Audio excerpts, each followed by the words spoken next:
The Lost Gallipoli concert was held at the National Museum of Australia on the 15th of May 2011. As part of the Canberra International Music Festival, a concert at the National Museum was held to premiere a special sonata named the Lost Gallipoli Sonata. Behind the recovery of the piece was the festival's artistic director Chris Latham, who travelled to Italy to recover the sheet music for the piece and returned to Canberra to premiere it in Australia himself, almost 100 years after it was written. Why did you choose to come to this performance? Well, the title was very interesting. Why did you choose to come to this concert? I was interested in the history of the piece, and also I did see a piece on television the other night about the piece, about the Septimus Kelly piece. Well, we're going to a concert in most of the concerts in the festival. Oh, very good. To come to this one because of Septimus Kelly. Why did you decide to come to this concert? I'm singing in it. Yes. And what do you expect to get out of this concert? Get out of it? Well, the whole program has been brilliant for the whole festival, so I'm expecting to come out more elated. In fact, the music is really lovely. So, and Grame Koehne is on the agenda as well. He's one of my favourite composers. Yeah. It's all connected with the Kelly and the Australian flavour of what actually occurred around the First World War. So, I'm now going to hand over to Chris Latham, who's going to talk about Frederick Septimus Kelly. Frederick Septimus Kelly, and an equally astounding figure, yellow Durrani violinist, who was responsible for the creation of much of the great music for violin in the early part of last century. I don't know who I admire most of the two. And there's some kind of love story between the two of them, even if it's only a musical one. The piece he wrote for her is so heartfelt, I can't believe he didn't love her on some level. But the fact he never got around to telling her about it perhaps is excusable in the context of Edwardian behaviour. Frederick Septimus Kelly was one of the great undiscovered composers of Australia, especially during the late 19th and early 20th centuries. Born in 1881, he turned out to be a man of many talents.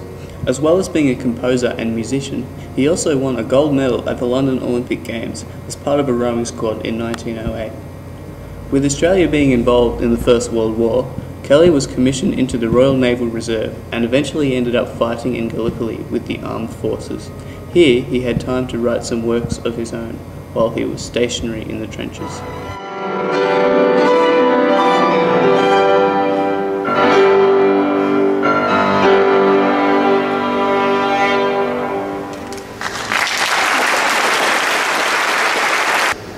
And this is a sonata that absolutely refutes war.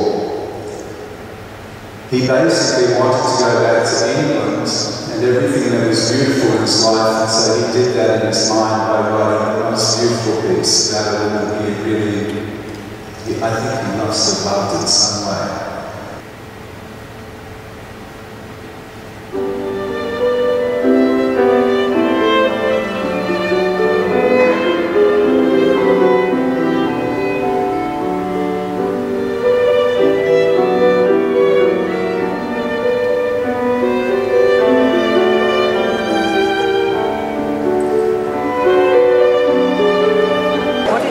Chris's interpretation of the piece? Is Chris the violinist?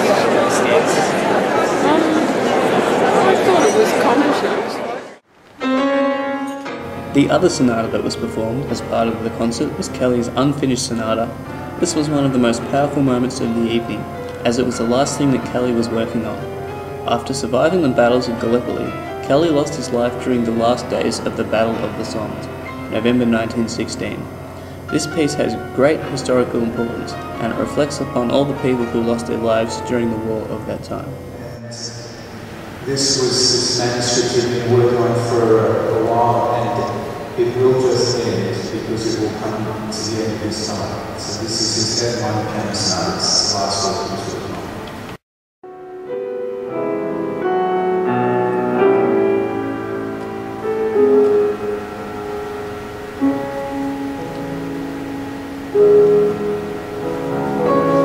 What did you think about the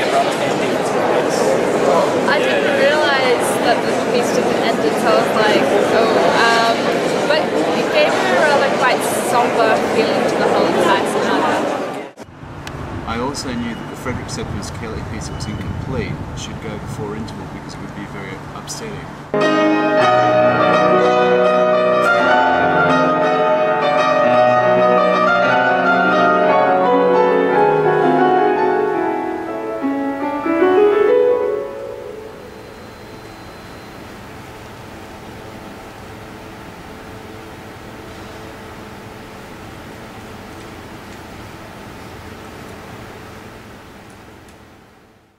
Well, the Frederick Septimus Kelly pieces were selected because I'd been waiting a long time for a context to be able to put them on so that he would be remembered well. I knew that the first half would have a very,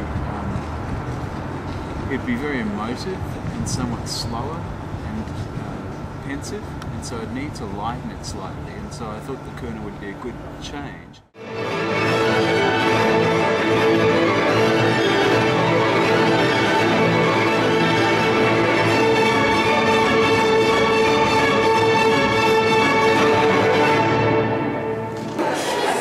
I think the whole piece is inherently supposed to sound like an Irish melody, so that definitely goes back to Kelly's history. Yes, well, I heard things like sort of bush dance kind of. Yeah, well, there's actually, when we were playing, there's supposed to be stomps on all the kind of groans that the bases of Kelly do, but the tiles weren't really suited to that, so we decided to scratch that out. But I mean, Lara St. John, you can tell in her playing, she was putting these inflections in the music that really helped the whole Irish sound, and it's fun.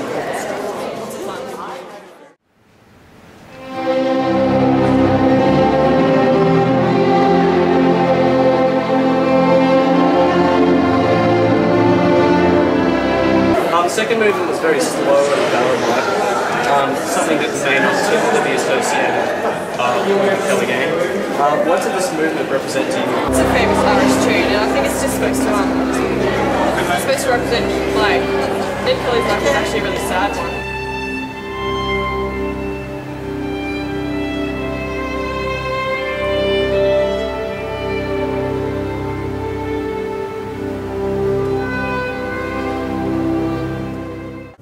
Grame Koehne is one of Australia's leading contemporary composers, currently based in Adelaide at the Elder Conservatorium of Music.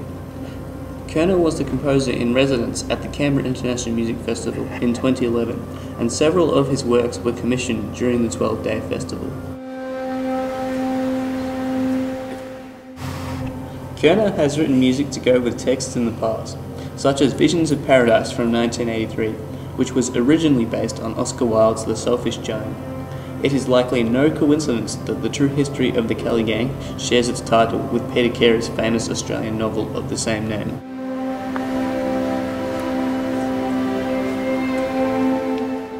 The true history of the Kelly Gang opens with an energetic movement containing rhythmic, melodic and tonal elements of a bush dance, as well as dramatic soundtrack-type motifs. The percussive 12/8 feel really allows the listener to envisage the Kelly Gang on horseback, after they have heard the direct title of the piece, that is. As is the case with any piece that portrays a historical event, this is a piece in which listeners are challenged to equate certain sections of the music to specific circumstances or events the Kelly Gang may have lived. And the most obvious example of this is at the end of the second movement, where the famous words, "Such is life," are recited. This is of course a work with a strong Celtic feeling, and it was an obvious choice for director Chris Latham, as it coincides with the Irish in Australia exhibition at the National Museum. As a whole, however, this piece is distinctively Australian sounding, reflecting the influenced by everything and anything attitude and approach of Australian contemporary composers, as well as containing a second and final movement which is a lot less Celtic sounding. The imagery in this second movement seems to be much more focused on the Australian bush, with the music sounding a lot like ABC Radio's The Symphony of Australian Birds. The other clear influence in this work is symphonic concert band music.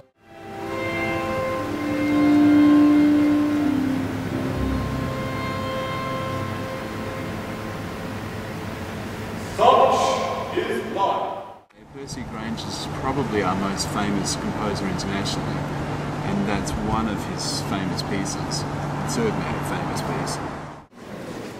As a resolution to hearing the pieces of Kelly and Koehne, Percy Grainger's arrangement of Danny Boy, called Irish Tunes from County Derry, was performed in the hall by a large choir of vocalists. Grainger, like Kelly, was also affected by the war, serving in the US Army. He was a composer and musician to a high level, with strong contacts with famous composers such as Frederick Septimus and Edvard Grieg. I recognize it. Yeah. It was, because it was wordless, it's like, it was meant to be that, you know, like any Irish or any traditional folk tune, it's not meant to be recognized for what it is, because it had so many different layers, it had 8 different parts, and it was just beautiful. Why did you choose that particular version of the arrangement? Well, possibly because he's the reason it became famous. He wrote that wordless arrangement before anyone had written the words to it, right? And the words were written by an American in the 30s, and he wrote that in the 1912s and 1920s.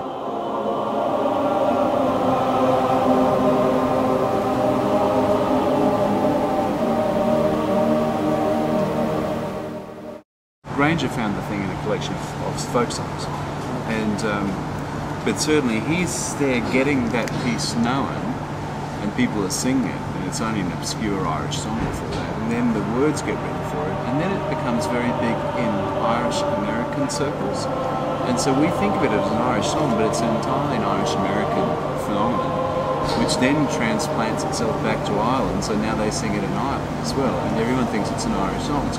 It's an old Irish song that's got American words, but in which an Australian was very influential in propagating.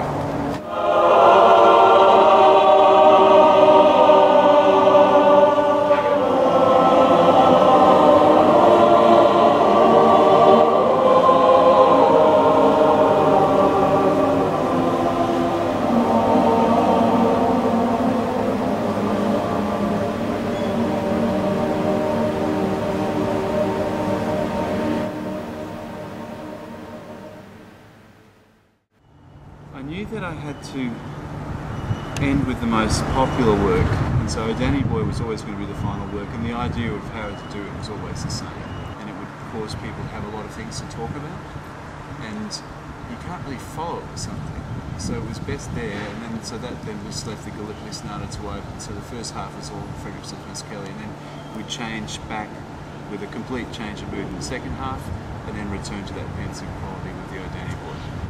Grame Koehne is composer in residence, and I always knew that he had this Irish piece about Ned Kelly. And in actual fact, the curator of the exhibition had asked me if there was a work about Ned Kelly years ago, and I said, yes, there is, I'm intending to do it. And so it was always sort of on the cards that was going to happen. The Frederick Septimus Kelly ones just seemed to fit naturally with it. I wanted to put all 4 of them together. Usually you need a famous work to sell a program. And the curious thing in that program was the only famous work was O Danny Boy, and that wasn't even, we're not even doing it with the words, and it's not a very famous version of it. You know, I mean, we're doing an atypical version. So it sort of broke some rules in terms of programming, but they just seemed to make a good shape. And once I saw it on paper, it was just very clear that was the way it should go. You get a sense for these things after all. Yes. Also, I knew the exhibition was going to have 4 sets of Kelly armour, the 4 sets of the original sets of the Kelly armour from Glen Rowan, the whole, you know, the story with all the policemen and everything. So the idea of having Frederick Septimus Kelly and Ned Kelly was good, and I also knew I had a story to tell about Frederick Septimus Kelly's brother, Willie Kelly, who safeguarded the Burlington design. So I had 3 Kellys, and they had 4 Kellys, and the original title of the program was going to be The 3 Kellys, and then I changed it later. But the idea was always to have something of a sort of a light and shade thing.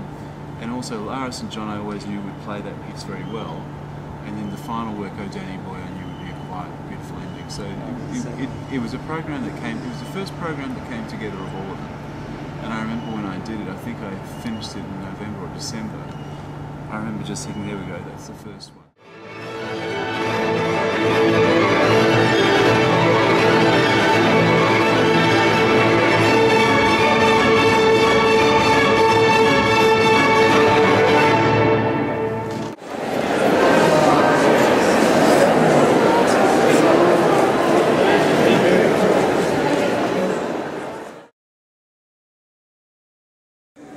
It was sort of a bit like this, just, oh yeah, oh yeah, it was sort of a bit like this, just, oh yeah.